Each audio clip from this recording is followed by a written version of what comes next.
yeah, but I've been here for 2 days, 2 whole days, and just been walking around the city. And to be honest, I think I kind of had to acclimatize. Do you say that? I kind of had to go from being like in one place in Copenhagen for so long, and then getting into the mood and the mindset of traveling again, where I'm more in a state of flow and not so, I guess, scared of change and new things.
And I'm a bit out of breath. I've just been walking up a mountain, it feels like.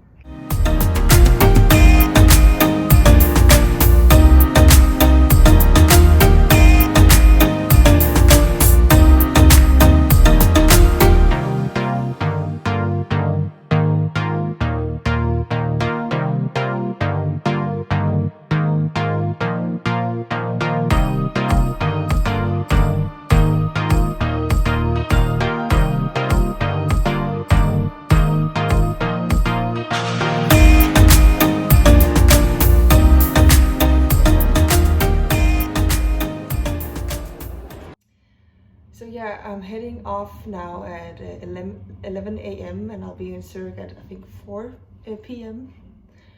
And it's pretty nice to travel during the daytime, because then you can see so much of the countryside, and I'm really excited to be heading to the Alps and see them for the first time. I'm always so excited when I catch sight of them at first.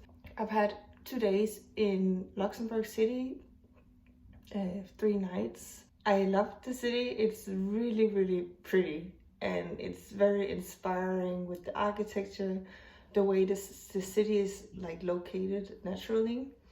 So naturally it's located, the old town is located like on top of a cliff, and then you have a very sharp cliff with a river, and you have some of the city down below as well. It's very pretty.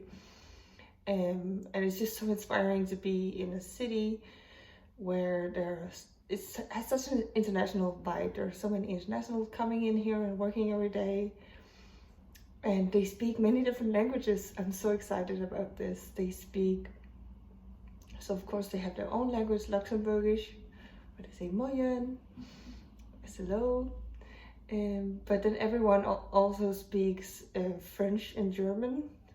So I've been trying my best with French here, and English, of course.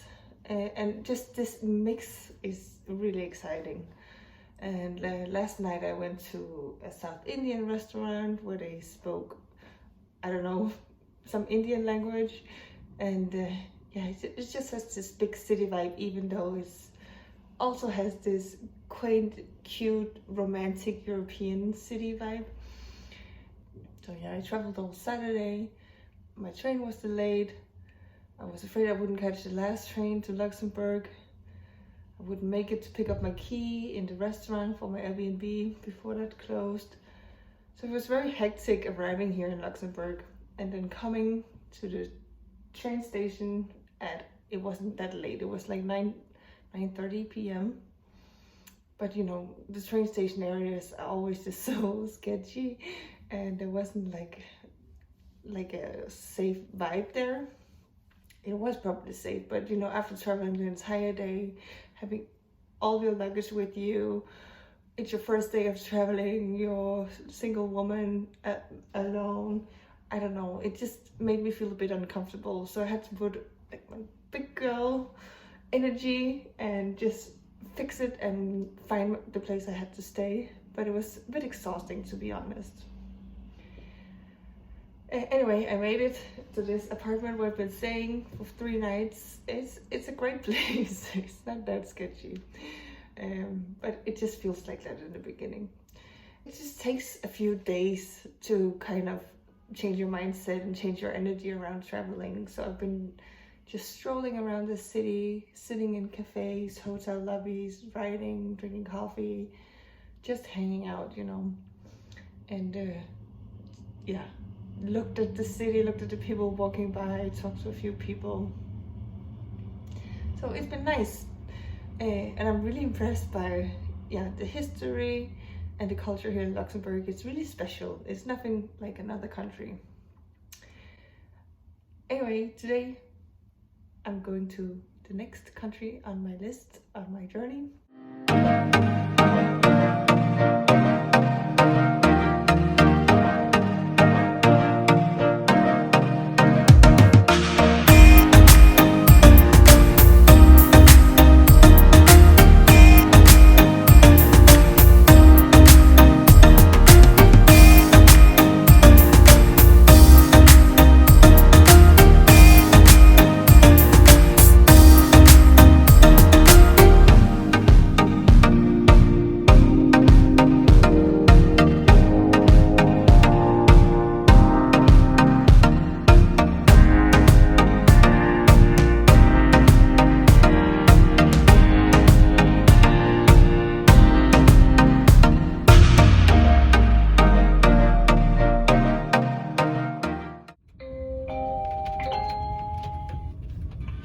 Mesdames, Messieurs, dans quelques instants, nous desservirons la gare de Thionville avant de...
The ice flow of the Mortarach Glacier can be seen. Its source lies behind in the Bernina Massif, and our train is named after its highest peak.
week.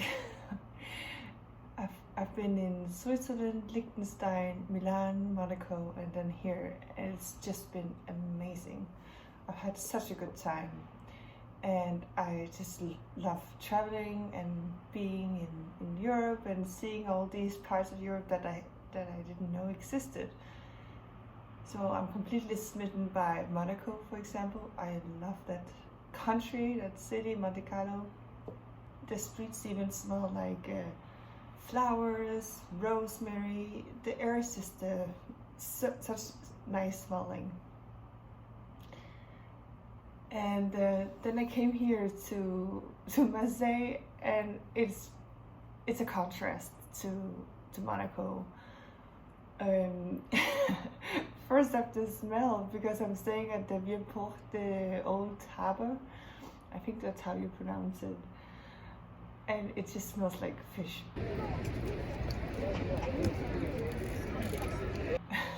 Sea and dirty. It smells quite dirty here.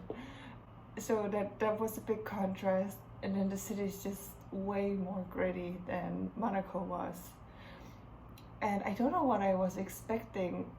I think I was expecting something more Provence, Côte d'Azur, romantic vibe of Marseille. I'm thinking of the Marseille soap, is it called Le Petit Marseille or Le Marseillaise? The soap brand where there's a kid with like a striped shirt on. I was thinking lavender. I was thinking all these things. But yeah, it turns out Marseille really has this gritty representation of crime and just being this big port city, and I didn't know, but now I've experienced it.